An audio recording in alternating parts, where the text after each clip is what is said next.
Hello and welcome to Teamworks. This is a podcast where we'll be covering everything to do with the gaming world. Each episode we'll be talking to people like ourselves. If you're a streamer or you're just a casual gamer that just wants to talk about gaming, we'll be talking all about everything to do about gaming, and from time to time we'll be talking about Marvel stuff as well. So if you're a big Marvel fan, we'll be talking about that. So this is our podcast. We are Teamworks.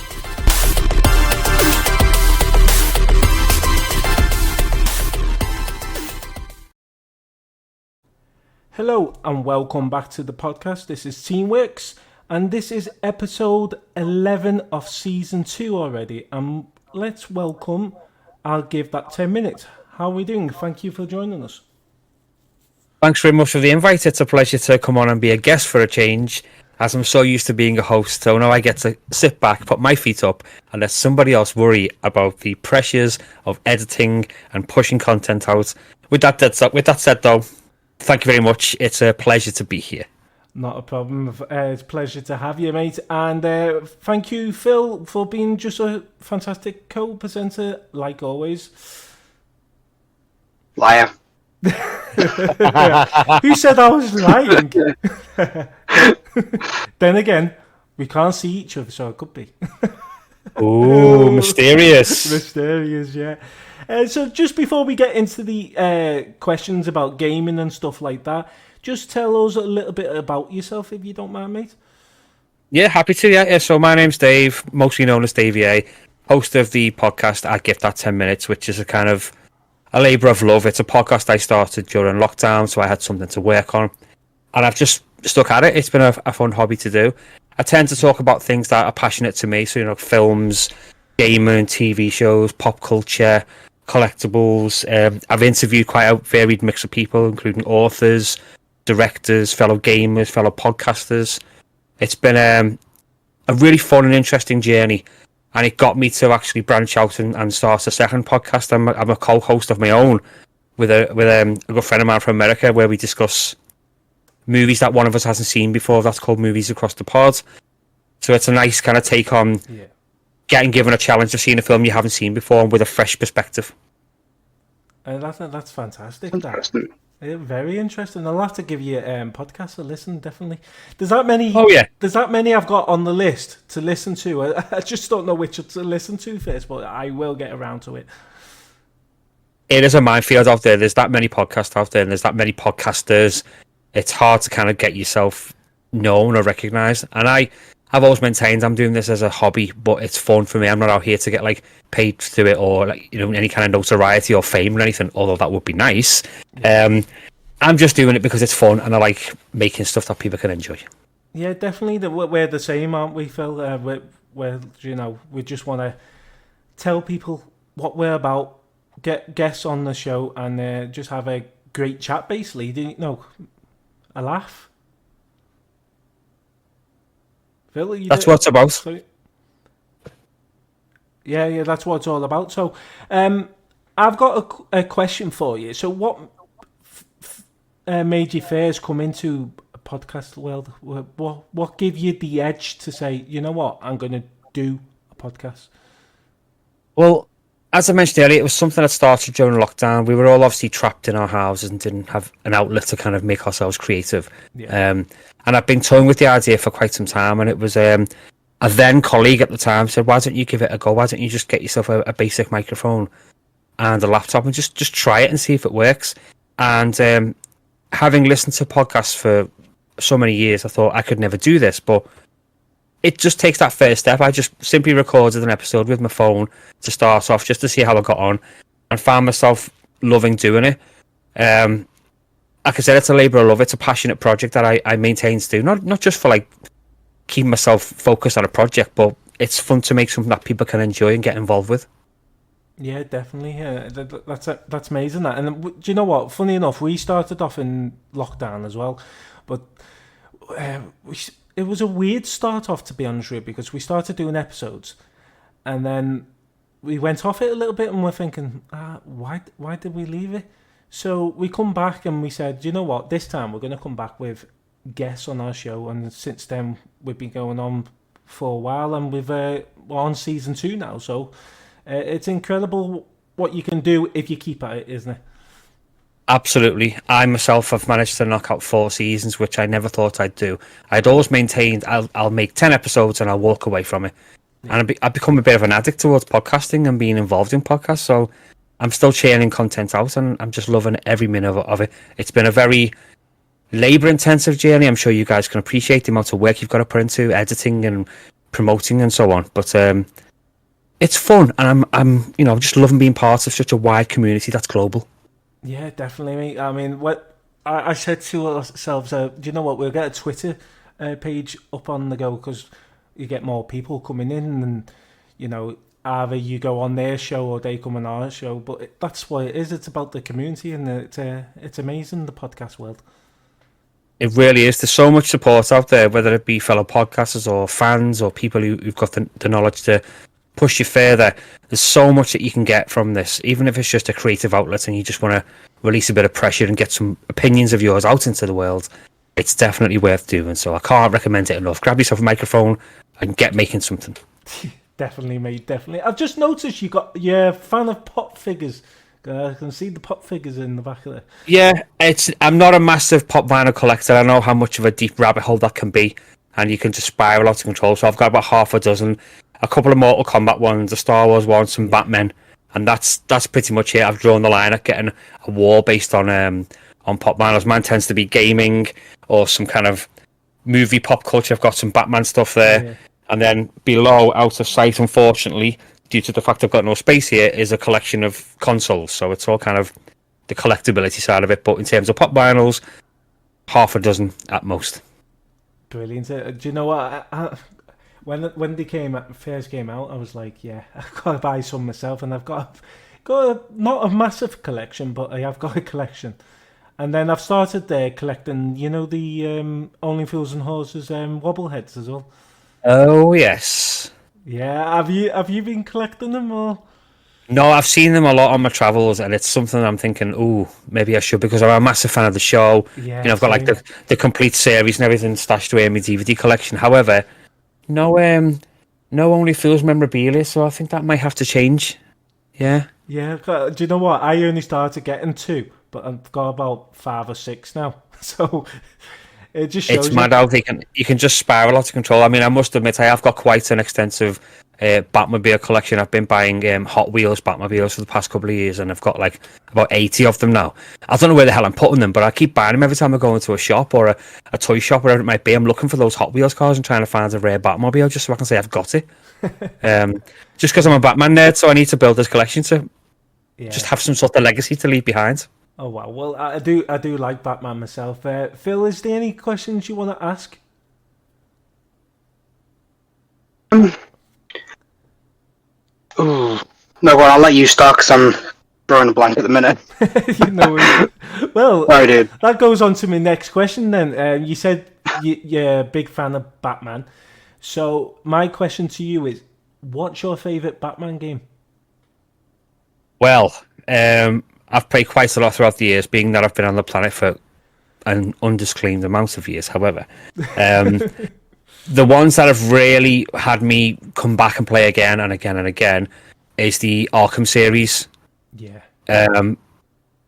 With Arkham Knight being pushed aside because I didn't really care for the gameplay on it, but certainly Arkham Asylum, Arkham City, and Arkham Origins were 3 amazing games that, again, I've continued to come back to and rediscover from time to time. Just because there's a whole plethora of things that's good about it. Graphically it's amazing, great gameplay, great array of characters, great voice acting, and it just looks amazing when you're flying around as the Bat. Yeah, it does, and the amount of skins that you can get as well for them, and I do love it. The one I need to start playing is Gotham Knights as well. Apparently that's meant to be really good. Yeah, I've not got the luxury of having the likes of a PS5 or so yet. I'm still rocking an Xbox 360 as my dominant console. However, I do intend at some point to upgrade and get things like Gotham Knights and upgrade my gameplay. I mean, Spider-Man 2, for example, I really want to play it, even though I don't own a Sony product. But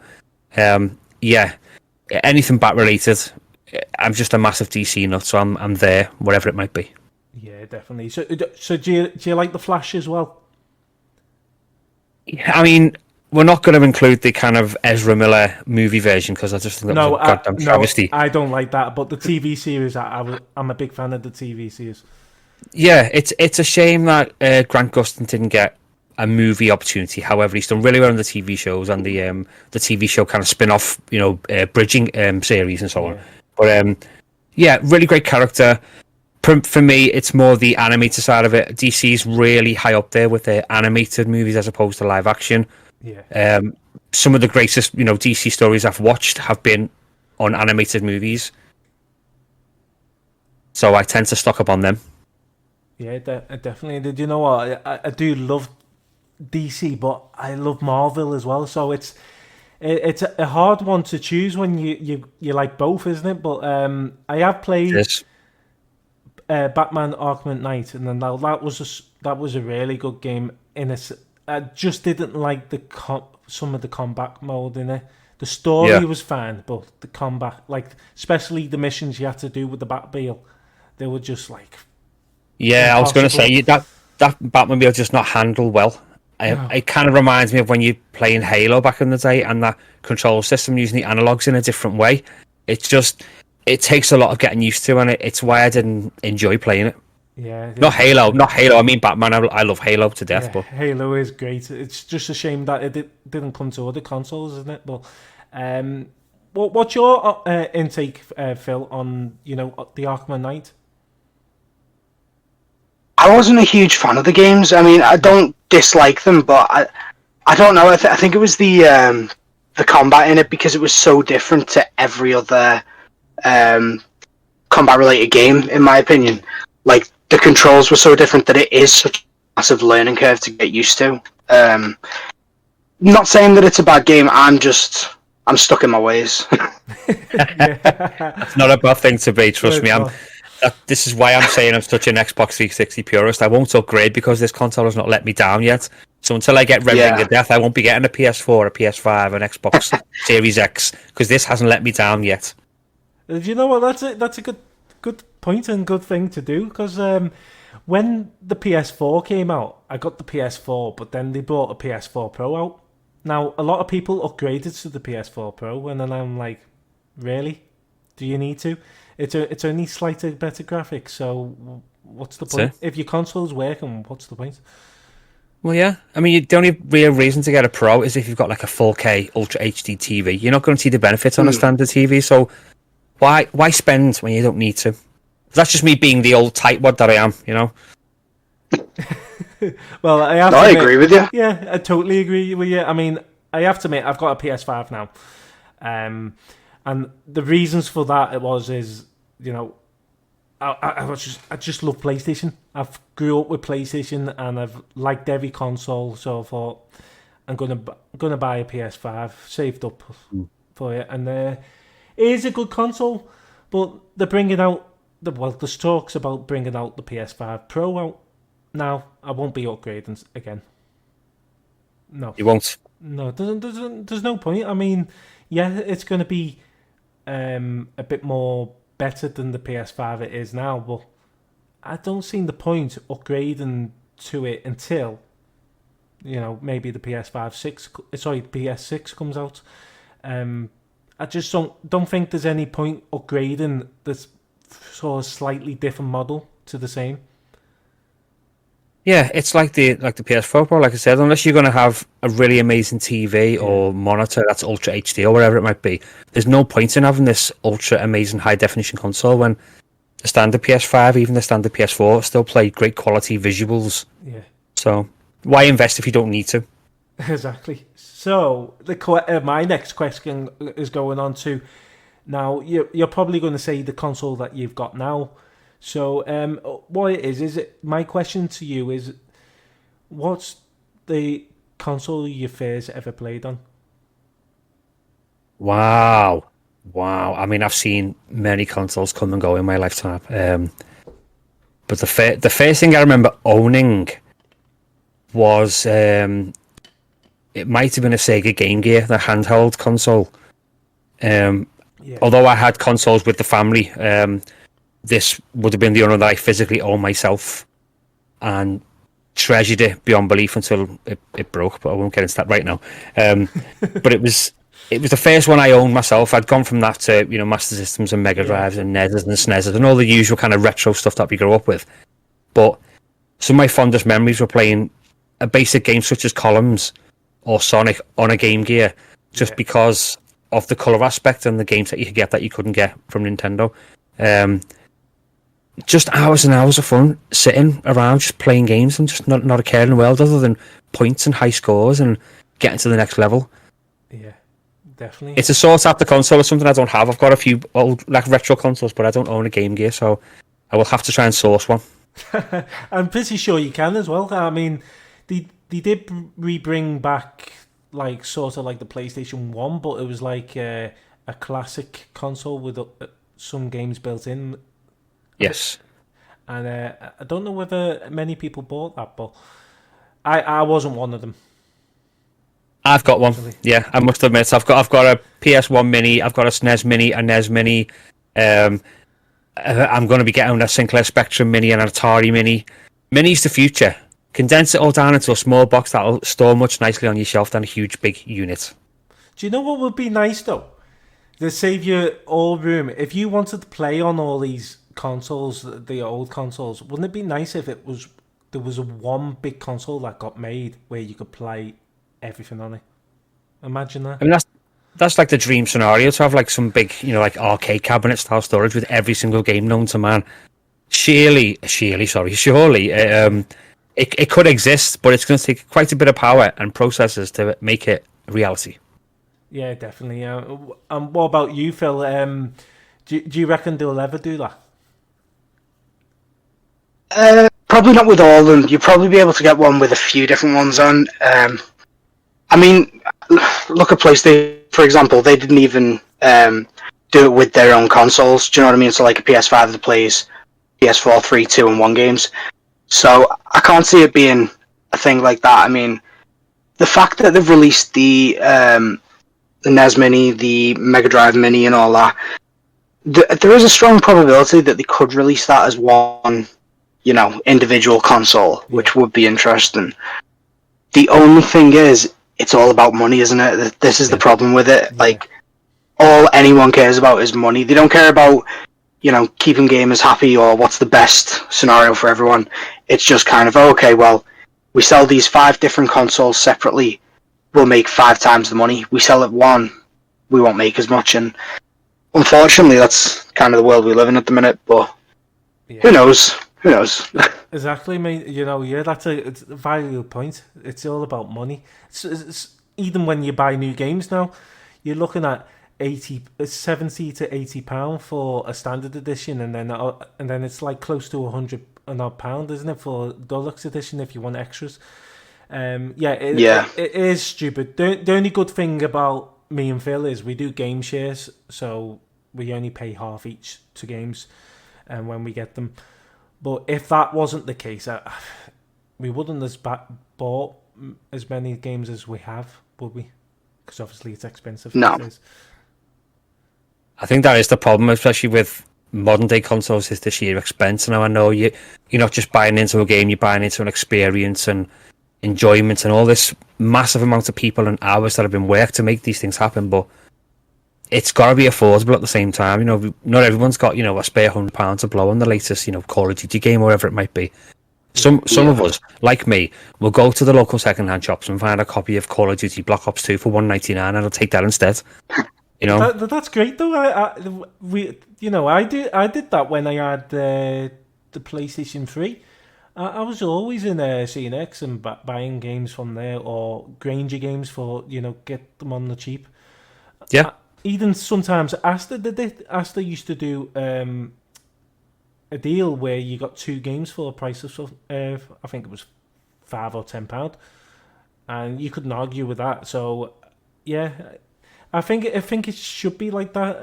But obviously, it's not these days. It's about money and people will spend it. I'm getting a bit of a nut for collectibles now. I'm trying to find lots of steelbooks. Like I've got I've got the GTA 5 one there, which is the steelbook with all like the blueprints and everything in it, and the collectible box. Yeah. And I've only got about half a dozen steelbooks, but I'm starting to become a bit of a steelbook nut now. So my next thing is to fill up a shelf full of Xbox 360 steelbook editions and see how it would look when it's done. But that's great, though, isn't it? You know, if you're doing a podcast or anything, people are like, "Oh, that's really good. I like your setup." But it's good just to have it there because you can look behind you and say, "Wow, I've collected all that." The only steel book I've got is when they rebrought Zelda. Is it Swords of? I forgot what it's called now. Might be Skyward Sword. Skyward Sword, yeah, they rebrought that out, didn't they, on the Nintendo Switch? And I said to myself, yeah, I might as well just get the Steelbook as well to go with it. Yeah, of course. And the Steelbook's still there in my collection items. I've even got. I don't collect teddies, but okay. I had to get a Fall Guys one because I just love that game. So yeah, I ended up. It was you that bought it, was it? I wanted it was. Yeah. But Phil's got a big collection though of pop figures, haven't you, mate? Oh yeah, too many. I really should have less. Like, spent quite a bit of money on it, and you look back and you think, why? But then it's like, yeah, but look at them, they're awesome. Like, I have a real problem with collecting. I really do. What's the most recent one you bought? Most recent one? Give me a sec. Let's get a torch on because it's dark in here. The most The recent one I've got, I didn't buy it, but my brother got me it for my birthday. It was the big blue Groot one. Oh yes. Nice. It looks amazing. So that's the last time I bought one was months ago. I want to buy more though. That's the thing. I see them and I think to myself, no, don't. I need to get a floating shelf or something first before I can buy any more. Absolutely. Well, you can buy them little the pop stands which attach to the wall. It's like a small L clip that actually sits inside the box. Right, yeah. So it just holds it against the wall and it makes it look like the box is floating on the wall. In regards to the most recent one I've got, it was a set of 4 Christmas Harry Potters and a Hall of Armour Iron Man Model 11. That's War Machine, that one. Nice. That's one of the, is it a 7-inch one, I think? Yeah. Yeah. Definitely. Not too shabby at all. No, definitely not too shabby, is it? Do you know what, though? It was my phone. Whoops. Technical issue. My favourite one, that was actually the first one I ever bought, was Ryuk from Death Note. Wow. How long ago was that? Oh, okay.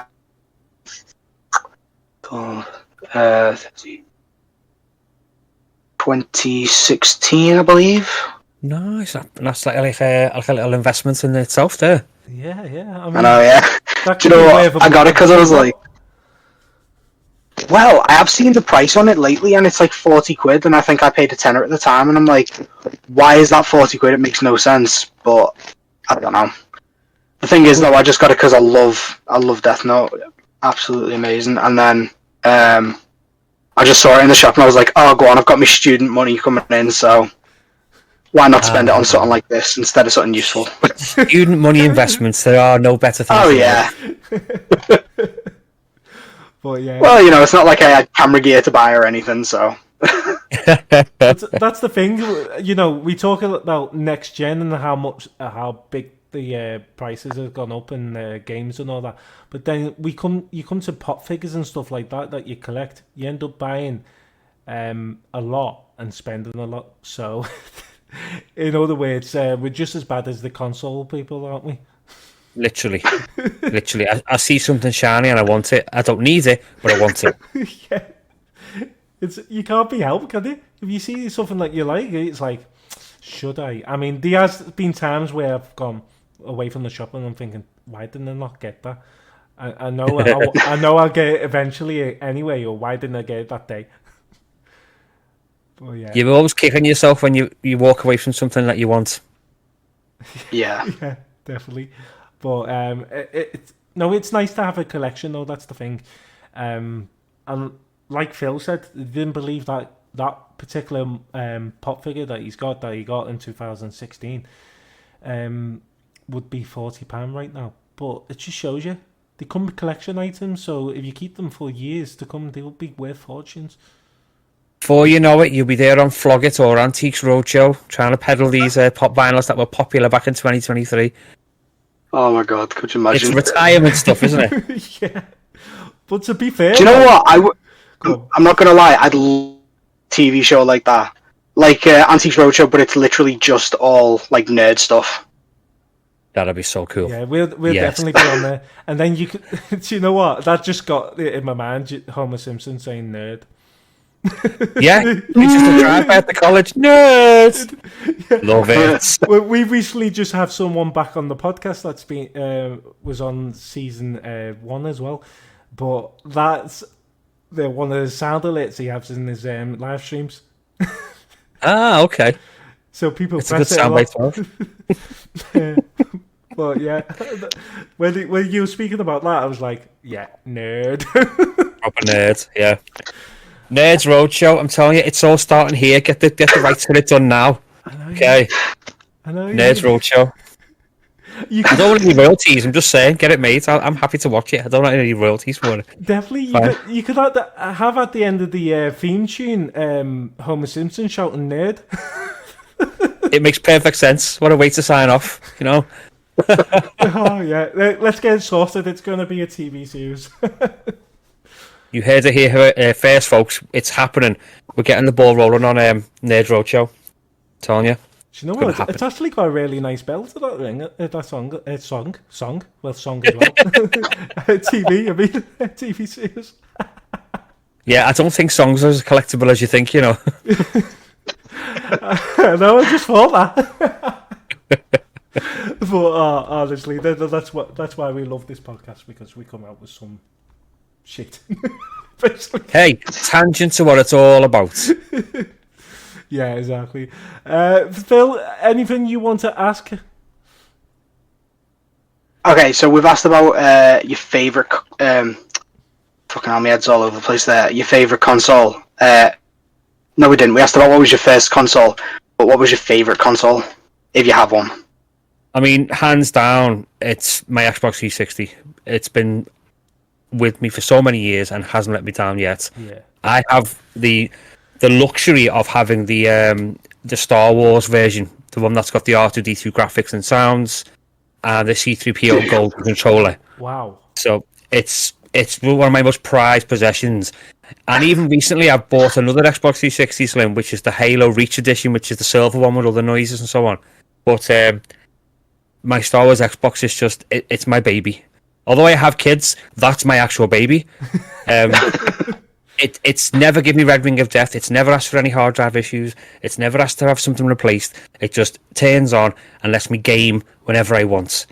It's why I'm building up... I think I've got about 300 games at the moment. It's why I'm building up a collection for it, because I'm so passionate about this console. Yeah. Especially because as of next year, there'll be no online support for it anymore. So it'll be dying as of next year. So I've got to fly the flag. That's such a shame then. So eventually you're going to have to... If you want to carry on with gaming, you're going to have to dish out and get another console. Yeah. I'm very aware that I'm going to put games into that console I've not played before, and it's going to say you require an update, but there's no online server to install the update, so there's going to be a likelihood that a majority of my collection will never ever get played on my own Xbox. It's such a shame, isn't it? Because they did it with the PlayStation 3. Yeah. PlayStation 3, I think. They stopped making games, obviously, for that. But these... it was sad to say that PlayStation Plus games were going off it, so you couldn't get monthly games on it. The PlayStation 2, that died off, didn't it? But I believe yours is still working, isn't it, Phil? Oh yeah, I've got a few PlayStation 2s, a couple of PlayStation 1s. I think I've got 2 normal PlayStations. They're all still fully functional. Don't get me wrong, I've had a couple of issues in the past with one PlayStation 1 and one PlayStation 2. Sorry, the original PlayStation and a PlayStation 2. But literally, took it apart, had a look, and managed to get it working again quite easily. And I think that's the thing. Like the older consoles, they were relatively easy to fix once they broke. But now it seems like once it's gone, that's it. Do you know what I mean? It's shocking, really. But I can fully relate to it. I did own a PS2 prior to having an Xbox 360, but it burnt out during a game of God of War, which I never ever got over. But I never replaced it. I just thought, well, I need something else to play, and I'll go to Xbox 360, and it's been ever faithful ever since. But even now, I mentioned it on one of my most recent episodes that I was playing PS2 and it burnt out during some gameplay. So it's still a raw wound for me, because up until that point I was enjoying PS2. But yeah, that damn Kratos broke it, and I've never gone back. It says it in the name, doesn't it? God of War. Yeah. Screaming Kratos! Yeah. Son of a bitch! But honestly, no, there's such good games as well, and it was a shame that your PlayStation 2 went on that game. Yes. I was not impressed at all. Because I'd loved it up until that point. I had Metal Gear Solid 2, God of War, a majority of action shooters from the Medal of Honor franchise and so on. Loved it. Great console. Couldn't fault it until it exploded. And then I could fault it because it was faulty. Literally smoke everywhere. It wasn't even just like there was a spark. It was like smoke. There was black smoke and it was fizzing. Yeah, it has to go. Oh, crikey! I've never had that before. But my first. I'm not even bringing it up now. It's so raw to me. It's fine. I'm over it now. Do you know what? I'm over my first PS3 that went on me as well. Like 1 minute I was playing it, and then next minute I'm like, hold on, black screen. What's going on? What happened? It turned out that not only did the chip go in it, but the fans went in it as well. Oh, jeez. I tried to get it fixed from someone, and he said it's unfixable, unfortunately. Oh, that's the worst thing you can hear. But at the time, I didn't have any other console, so I was like,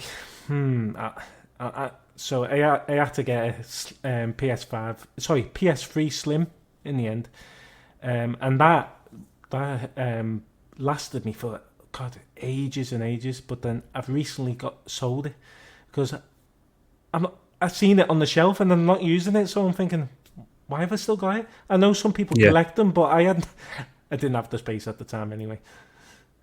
Yeah, I'm fully behind people selling stuff or getting rid of stuff that they don't use anymore. I'm not like a hardcore collector where I want to display every single console known to man on my shelves. But there are some here that I don't play on. Like I've not touched that PSP. I've not touched my original Xbox in a while. There's an old NES that I've barely opened. It's like I don't want to let them go, but realistically I should, because then I can get other things. Exactly. I know what you mean, but it's hard to let go, isn't it? Definitely. It is. It's like saying goodbye to my past, my youth. I'm not ready to do that because I still think I'm a kid at heart. Yeah. I'm definitely a kid at heart still. Definitely. It ain't changing anytime soon. It really isn't. No, especially when it comes to games.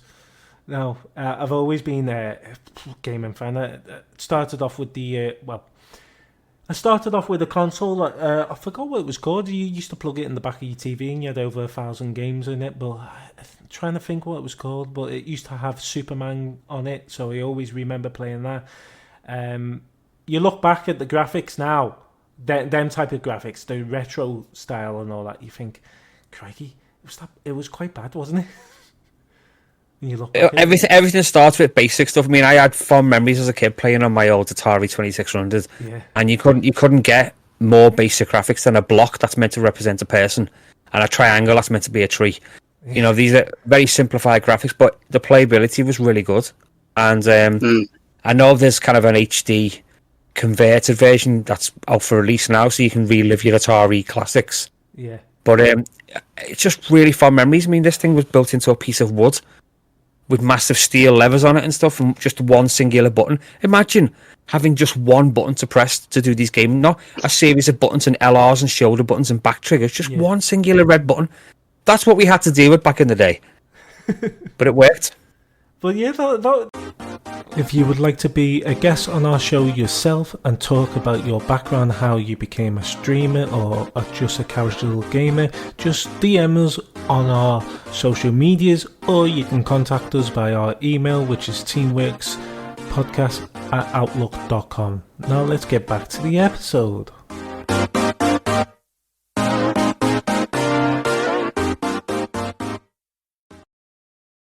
You know that, I mean, we could have done with that with the My Name Is Mayo, where you could have just had one button, couldn't you, on a controller. Well, you'd only really need one button for that, wouldn't you?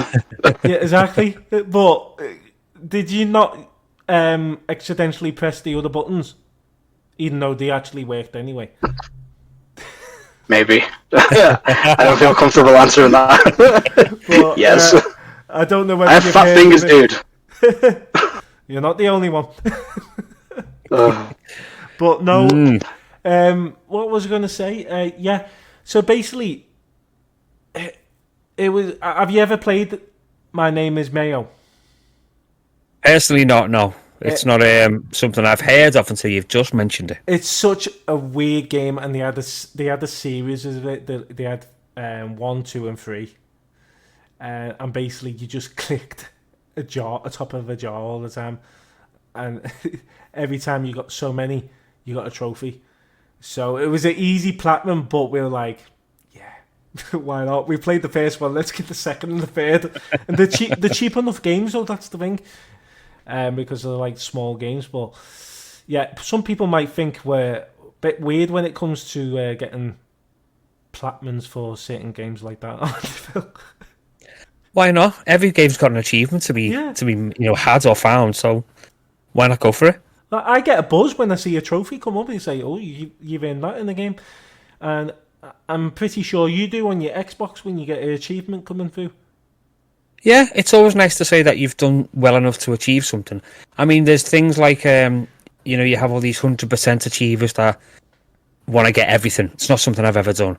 You have people who are going off trying to find all the trophies in a game. Again, it's not something I tend to do. Phil. I'm more for just the basic content of the game and enjoying the experience of that. Granted, I'm missing out on certain things by not achieving a full 100%, but because I don't get a lot of time for gaming, I don't want to devote too much time to them. At best, I'll get maybe a couple of hours a month. Yeah. So it's not easy to get into a game that's got a long-term kind of gameplay. It's why I'm on something like year 8 of Skyrim, and I've barely scratched the surface. Playing it for 8 years, and I've only done about 20% of the game. So, it's my downfall for not having enough time to game these days. But there's a lot of games where I've not achieved anywhere near what I could. Yeah, same as me. To be fair, though, there's people that have been playing Skyrim for years non-stop, and they're still only a fraction of the way through it because it is just such a massive game. It's huge. It's one of the most life-changing experiences I've ever had. That game just changed my outlook on how to play open world games and what you can expect from them. Yeah. More so than having a kid, though. Well, I mean, obviously that's important as well. They're important milestones to have, but but Skyrim. You know what I mean? I'm fighting dragons there, and I can throw magic around. I can't do that here. You know what I mean? Exactly. Yeah. You try going into the city centre and shouting "fuss do rah" at someone. I expect not to get punched. You know what I mean? Ain't gonna happen. Done it many a time. I bet you had it in your man where you thought, I want to say it in front of people. Yeah, usually when the trains are getting cancelled, I just want to burn that mother. Making me late, I just want to say I'm not endorsing things getting set on fire, people, okay? I just want to get that done right now, okay? Don't come at me with a lawsuit because I'm not ready. I have no money. I've spent it all on collectibles and games. Yeah, if it's something you can sue me for one Funko figure. Just one day. One day this Luke Kang will become an investment. I mean that way because I'm on the wrong side of the camera. There's a Luke Kang there. He'll become something of a collectible thing in 50 years. We'll see. We'll see. Definitely. I mean, oh god, what's the one I've got that I really like? Yeah, I've got a limited edition Spider-Man one, and it's basically, it's like a weird Spider-Man, but with all like little patterns on it. But it's one that you would not normally see. So it's one of them ones that you gotta get it where you can, because there's not many of them. Well, I look forward to seeing that coming out on Nerd Roadshow. Yeah, to be honest with you though, that's the thing. You say we're going to get this nerd show going, but you won't sell all your collection items, would you? No. A lot of it's going to be stuff I'll pass down to my kids. Yeah. Because they're kind of, in the last year or so, they've kind of really taken on gaming and discovering stuff that I loved as a kid with a fresh pair of eyes. So when I'm seeing them sitting down playing Super Mario Brothers or playing Sonic 1 or Sonic 2, and they're wowed by it, I'm taken back to when I was a kid and I first saw these kind of graphics and these types of games and was blown away. So it's an exciting journey to see what they're going to be going on, and I'm able to contribute by saying I've got this game and I've got this knowledge and I've got a figure based on the game that you've suddenly discovered. So it's a nice journey that we're all going on as a family. Yeah, definitely, and that's one of the reasons why we do a gaming podcast, because gaming never ends. There's always something there, and like you say, you pass on your gaming stuff to your family, then they'll enjoy it for so many years, and then go on to something new, and then pass it on to their family eventually. I just think it's great because there's always going to be someone gaming. Yeah.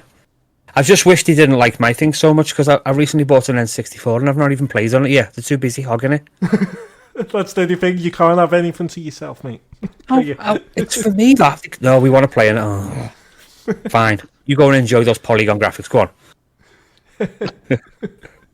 Do you know what, though? They'll see you playing something on the 360, and then your 360 will be not yours either. Oh yeah, it's at the moment. Every time they come downstairs, they're putting Minecraft on it or something. I'm like, no, let's not put Minecraft on. Let's get Bully. I can't. Let's get GTA. Yeah. Let's get Red Dead. Yeah. Red Dead, Bully. Do you know what? That's another thing. We want to see Bully 2. It's got to happen. It has to happen. I mean, I've got it up there on my 360, and I've got it somewhere else on the Wii, because they actually did a Wii version. I don't know why, but yeah, thoroughly enjoyed that game. Can't wait for a sequel in whatever form it takes, because again, it's like a milestone game. Like Rockstar was really going amazing in terms of production when they were producing Bully, and it's still really accessible and really fun to play, even though it's kind of outdated. It still looks great and gives me proper youth chills when I watch it, when I play on it even. Well, talking about though, it's funny because I was going to say, Bully was it was like the child-safe version of Grand Theft Auto. Yeah. And yet, Bully had a lot more negativity towards it than Grand Theft Auto ever did. Yeah. And I'm like, why? No guns, instead it's slingshots and firecrackers and stink bombs and stuff. And you think, there's a lot less violence in that than there is in, Grand Theft Auto. But, so it came back, originally it was PS2. It came out on the Wii, the Xbox 360, the original Xbox as well, and it was then a PlayStation 4 game as well. Not sure if it actually came out to PS3, but literally every console I've had that has had that game, I've bought it and completed it. And it's people are oh, but you already know the story. I'm yeah, but I love the story. So, and it was one of those games. That's the thing with things that have a great story or great gameplay. You return to them time and time again because you feel comfortable, you know what you're doing, and you enjoy what's happening on screen. Yeah, it's a key factor. It's like putting on that pair of pajamas that you always rely on, or playing that piece of music that always makes you feel calm or relaxed. Yeah, you can put a game that you've obliterated time and time again, but you can just enjoy going back through it and rediscovering it. I think it's always been for me about the nostalgic feel of games. If it invokes a good memory or a fun time, you're going to come back and do it again. Yeah. See, this is the thing with retro games as well, is the fact that you're not buying a retro game, you're buying a memory, really. Yeah, definitely. Because the amount of times I've replayed a game that I played years ago, and I'm like, oh my god, it's amazing, and it's oh, I remember I was playing this in the dining room on the PS2 when I was a kid, and I've showed games like that as well to me nephews and that. Yeah. And it's nice that they can see what we grew up with. Yeah. And they really enjoy it as well, and you think, well, it's still standing the test of time, and with me, so our family never had money. So we kind of lived with what we could get. So I was still on the PlayStation 2 when the PS4 came out. And I absolutely loved it. And I could replay all those games, but I think that's why I started like 100% in them games as well. Yeah. Because we only had so many, so it's like, right, play what you can and play as much of it as you can. But it's now there's access to hundreds, if not thousands, of games, and especially with because we get PlayStation Plus, so you get a load of games on that. But I don't know, with the PS2, there just seem to be AAA games constantly coming out for a decent price. Yeah. Whereas now it's like 1 or 2 AAA games a year. I think PS2 was just such an icon in terms of games console. The back catalogue was just epic. Yeah. And, anyone who's lucky enough to have one right now, I'm no doubt they would be playing on it or rediscovering it as much as possible because it's a fantastic console and a major part of gaming history. Well, it was the best-selling ever console for years and years, up to our day now. In fact, it was still classed as the best console ever. Obviously, that's past now because of all the graphics that they have now and all that. So you're going to expect it that PlayStation's not going to be the best to some people, but in your memory, it's always going to be the best, isn't it? Absolutely. I'm just always about retro and history and memories, so it's all good stuff. Well, that's another another question going on to. So, if you could bring any retro game back right now, what would it be and why? Oh my god, there's so many ways we could tackle this question. But question deserves a podcast in itself. You'll never ever find an answer to it because it's one of those really amazing questions. I mean, anyone can say the obvious ones, like the original Mario Brothers, but it got kind of rebranded onto the SNES when they improved the graphics and so on. But I'd like to see some games from my old Sinclair Spectrum, which for those of you who are not even old enough to remember, this was a cassette-based computer with a tape deck that you'd load the games on via cassette and press play and wait an hour for it to load. But I had some of my fondest gaming memories playing on that particular computer, including a Thundercats game, which was a side-scrolling adventure game, a game called Transmuter, which was a bit like R-Type, and a game called, there's two. There was School Days, for some reason spelled D-A-Z-E, I don't know why, and Back to School, which was a sequel, and they were both school games, not too dissimilar from the likes of Bully, but very simplistic in its gameplay, and you still had to do lessons. And if you get caught bunkering off, you get detentions and people throwing catapults at you and stuff like that. But I had really loads of fun playing them, and I'd like to see a kind of redoing of some classic Spectrum games and giving it the new modern twist. Yeah, could you just imagine if they did put a bit of modern twist in it now? How brilliant would it look? It would be fantastic. I mean, you've got these Unreal engines now giving you these mostly realistic gameplay. If you can imagine getting, Pong, which is just tennis, let's face it, but giving it a sense of realism, it would be amazing and game changing, for lack of a better word, an excuse to pun there, but yeah, it would be. Yeah, definitely. Well, you just look at one of the retro games that they've remade and they've brought new games out of is Pac-Man. Pac-Man's always going to be a classic game, and there's been so many variants of it, including arcades and console conversions and loads of handheld versions of it. I mean, he's arguably one of the most iconic video game characters of all time.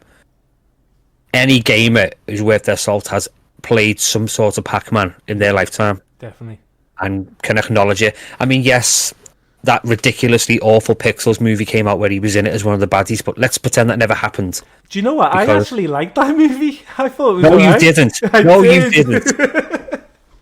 Nobody liked Pixels. I didn't think it was the greatest movie, but I didn't think it was bad at the same time. I thought there was some good stuff in it.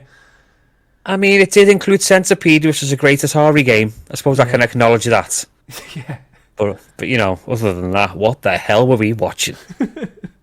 It's not the best. It's not the best of his movies, was it, Adam Sandler's?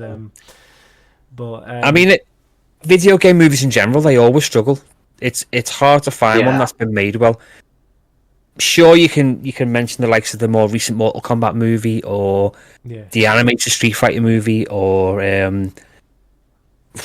Resident Evil maybe had a push. Yeah. But it's difficult. You're not going to get the same sense of excitement by watching actors portray these people. Now, I know there was the Mario Brothers movie in recent years, and it looks great, but it's like 3 decades too late, you know? It was more of a cash cow so that the kids can go to the cinema. But again, I'm just offering my own opinions. I'm not judging Hollywood for making these movies, but video game movies generally don't tend to work. No, they don't. But I will tell you the game that I thought really worked out of all of them so far. It's got to be the Uncharted movie. See, I've not seen that because I can't see him other than as Spider-Man. It's weird.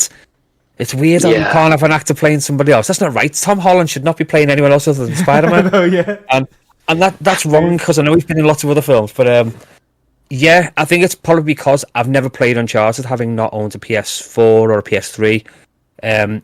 So I probably wouldn't relate to the story of the movie without having some sort of experience about the games first. Yeah. So it gives me a reason, if anything, to maybe invest in Sony in the future and be able to go back and play these games so I can at least say, oh, that's what the character's about and that's why we're going on this adventure. Yeah, so I haven't seen it yet, but who knows? At some point I will. But let's just say, though, if you do end up investing and getting a PlayStation, you would love the Uncharted series. Honestly, you would love it. I mean, I do hear great things about it. Nothing but great things, in fact.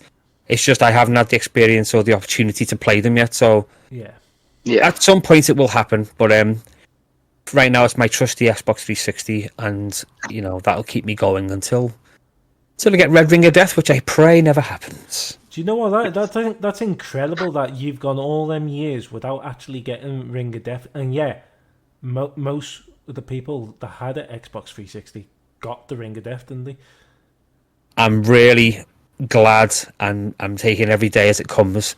Every day I go to switch it on, I'm like, please don't let this be the day where I can never switch my Xbox on again. And so far, it's working. No issues as yet. Someone found a way how to fix it, though, didn't they? 1 year.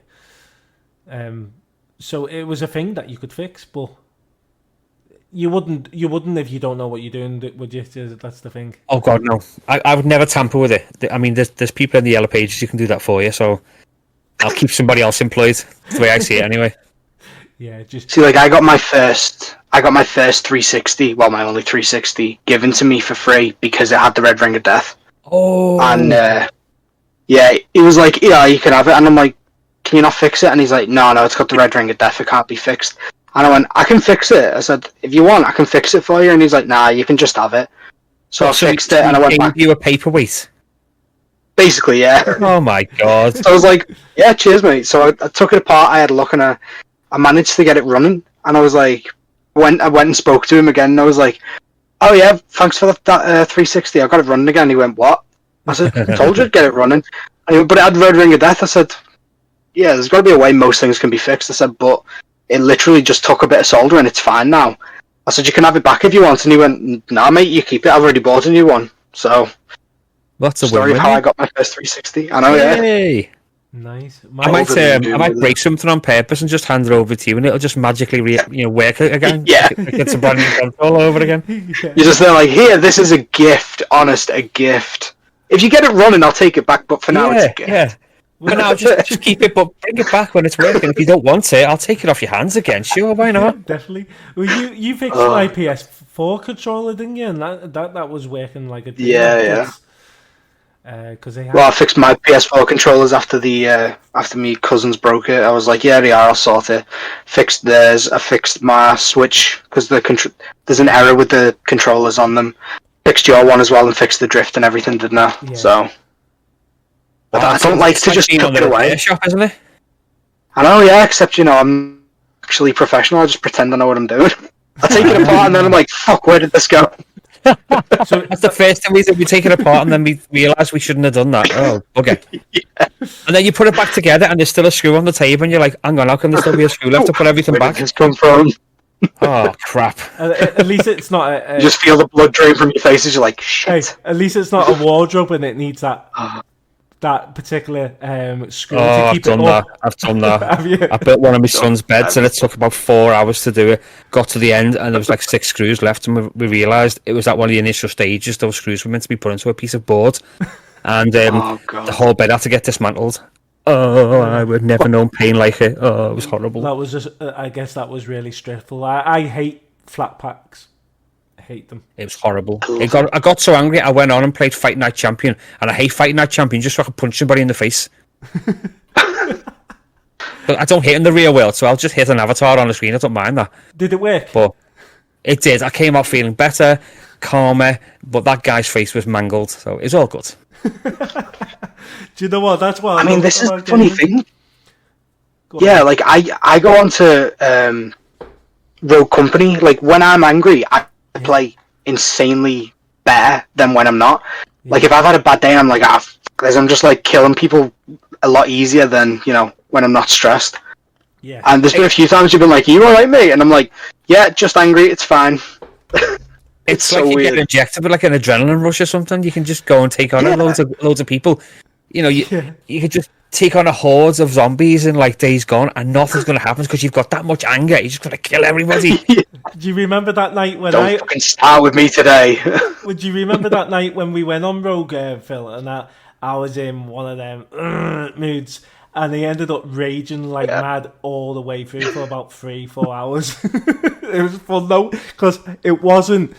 It was funny, wasn't it? It was funny more than anything. Yeah.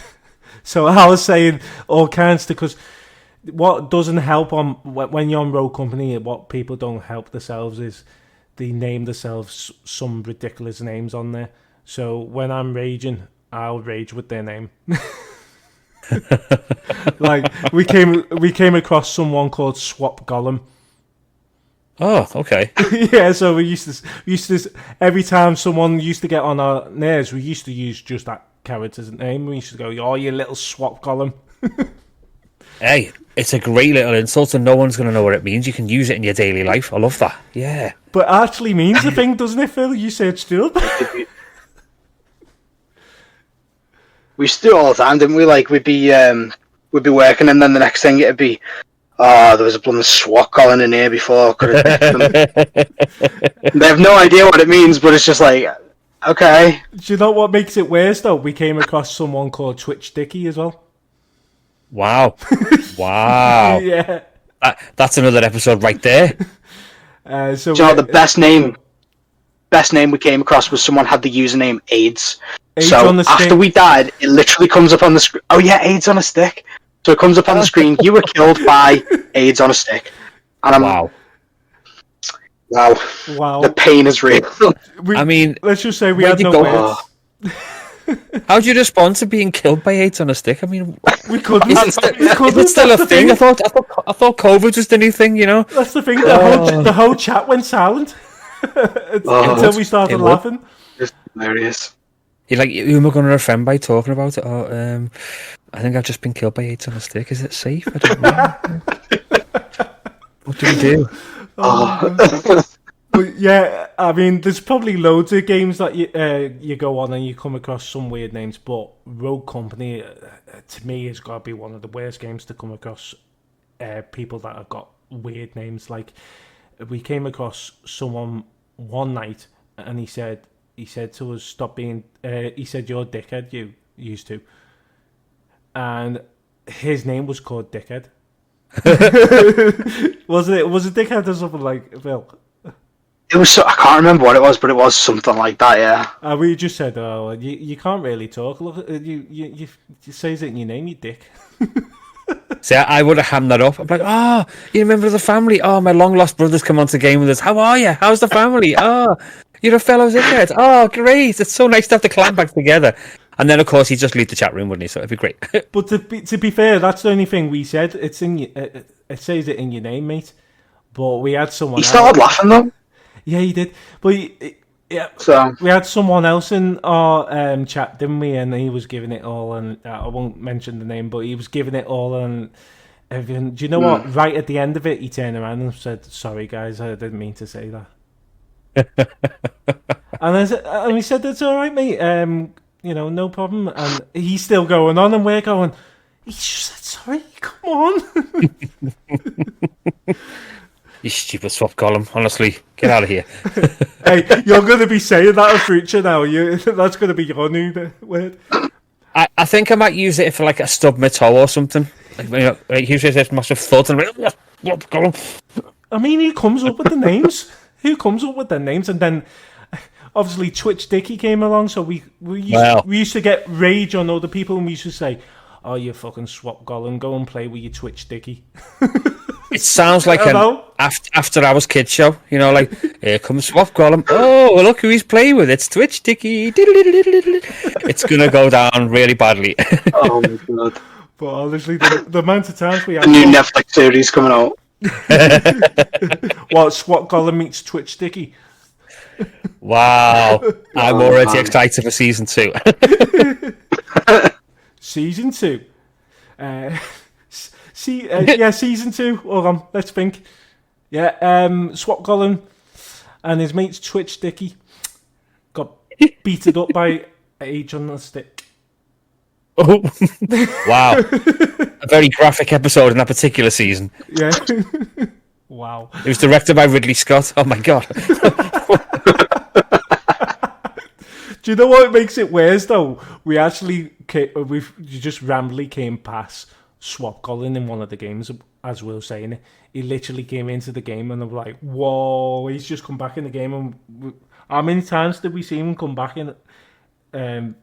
I know. We managed to add them after that because it was just like, dude, how many times are you going to? You're such a massive part of our game in life now, and you don't know why. You know what? We added them. We never played the game with them. No.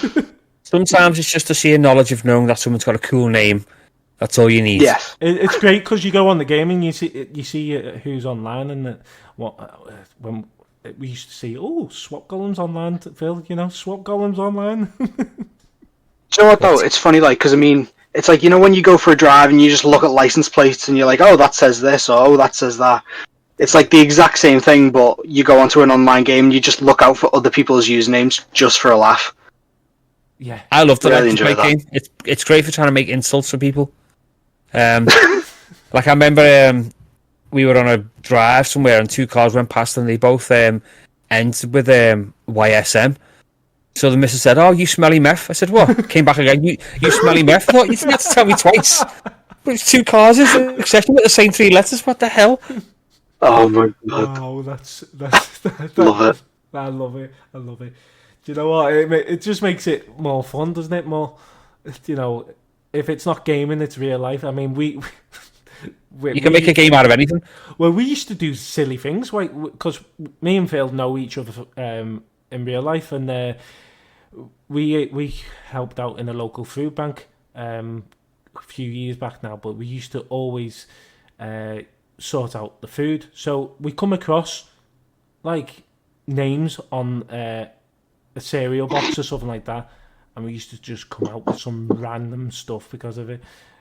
Like, what was it? How dairy, because we seen a cheese. It was stuff like that. And what was the other one? You used to say, Phil, all the time. It was quite good. Honestly, mate, I couldn't even remember. It was that long ago. Oh, there were, a box. The times in that place have gone. A box of Cheerios, or I'll be walking away and I go, Cheerio. So, yeah, bad ones like that, but Oh, you've got to love a pun based on food. You really have. You have, haven't you? And we used to do it all the time. It was weird. And people were looking at us thinking, "What the hell are they talking about?" But we didn't care. Like I said, you can make a game out of anything. Yeah, exactly. Oh God. Yeah, if you imagine making a game. Oh, do you know what? That would be a fantastic game, wouldn't it?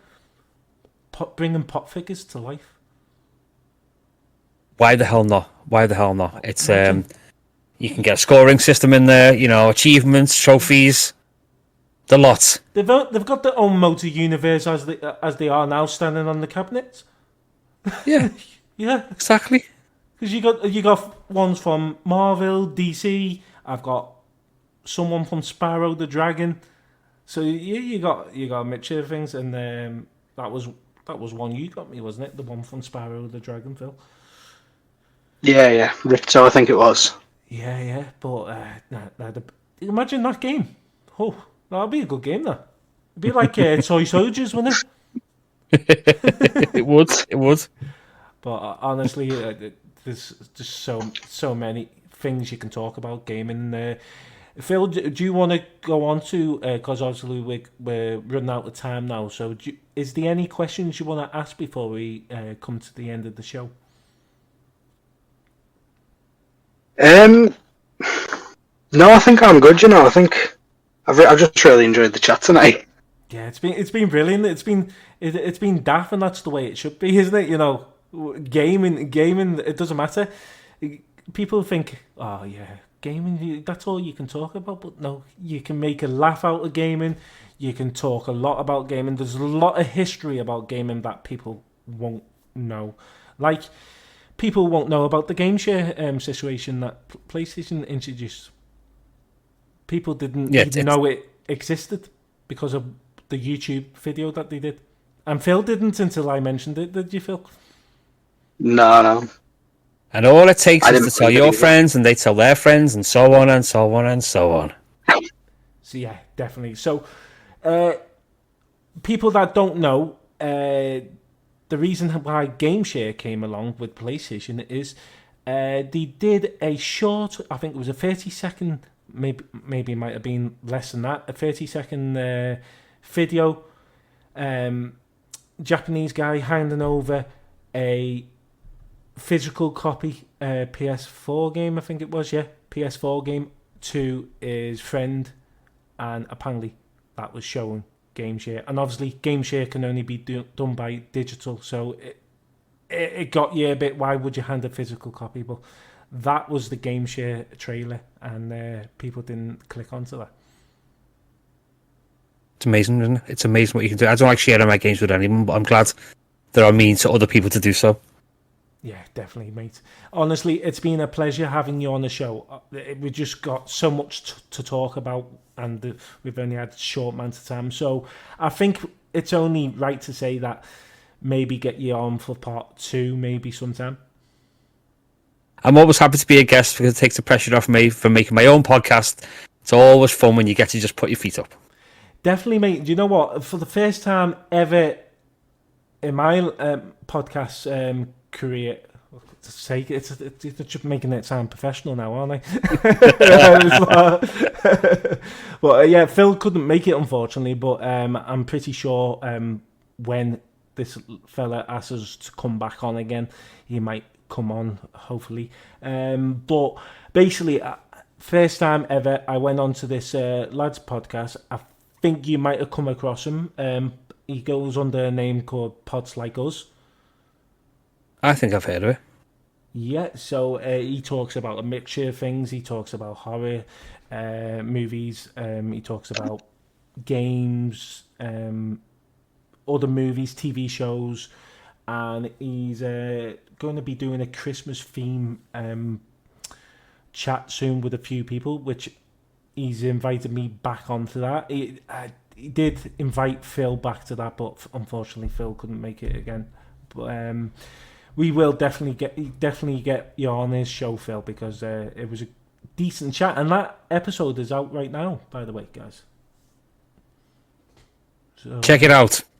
So yeah, it was, like you say, it's nice just to relax and it is. Be a guest it's a pleasure. For once, isn't it? It is. It's nice that I'm allowed to worry about the editing process. That's down to yourselves to worry about. I can just come in and babble and say, you know, don't forget to check out I Get That 10 Minutes, available wherever you want to listen to podcasts. Hey! Honestly, brilliant, mate. Fantastic. Thank you for coming on the show. We just got to end with 2 questions, because we always do at the end of the show, is basically, is there any shout outs you want to give out to anyone? Other than obviously I've just mentioned the podcast again, I would like to give a little props out to my co-host Frank Mendoza from America. He's on my other podcast, Movies Across the Pod. He's been invaluable in getting me up to the level that I want to be. Do go and listen to his own podcast. It's called Silver Screeners, and it's a big movie chat. And I want to thank myself for having the courage to brave the podcasting journey during lockdown and sticking with it. For anyone that goes to do these podcasts, or indeed any kind of creative product, it's a hard road, but just stick with it, guys and gals, because you'll see the results in no time. Definitely, mate. And you know what? I'm so glad that we've stuck with it, aren't you, Phil? Because we've spoke to so many people now, and you get to hear their background story, why they became a gamer and all that. And like you say, you're a podcaster yourself, and you absolutely love it. And I love it. It's a great opportunity to meet new people. And, get out in the open, isn't it, really? Absolutely. But yeah, honestly, thank you very much. Just one more question to ask is basically from our last guest, which was the Vintage Milk. And he's come up with we've been talking some weird questions on the show as it is, but this question is even more weirder, mate. So get ready for this question. He is asked, right, it's a fuck, marry and kill question. Okay. Right, just hear me out. Mr. Krauts, Zodberg, Futurama, or Peter Griffin. Which one would you fuck, marry, or kill? Which one? I know it's a weird one, but he asked us this on the podcast. I'd have to kill Zoidberg because he's a lobster, so there's me seafood sorted. Yeah. I'd have to marry Peter Griffin because he's just ridiculous as a husband and gets up to all kinds of stuff, which means I've got to hook the other guy. I wasn't expecting that. I know, and do you know what? You got crabs, lad. What can I say? There's a cream for everything. Well, thanks for coming. Too far. Oh my god. To be fair though, he did ask us this question ourselves because we do a new episode now where we bring previous guests from season 1 and we get them to interview us rather than us interview them on our show, and it's called Game Showdown, and he was our last one, and he was coming out with all these weird questions, and then he decided, you know what, for the next guest, I'm going to do it. I'm going to ask them the same question and see what their response is. So, Mr. Krabs, I said I would actually marry Mr. Krabs, and the only reason for it is that I'll get free burgers. Well, of course, food's important. Why not? Yeah. So you said you'll marry Peter Griffin. Yes. You said you will kill Zoidberg. I'll kill Zoidberg because he's a lobster, so I can have some food. But in hindsight, I could have got food from the Krabs. Oh god. So you're gonna. Yeah, I am. Yeah, I am. Yeah. What the hell have I done? Oh god, it's a weird question, but it's funny, isn't it? It's actually. I love that. It's certainly thought provoking. It is, and it's weird though because it's characters from, animated TV series. So yeah. Hey, it's doable.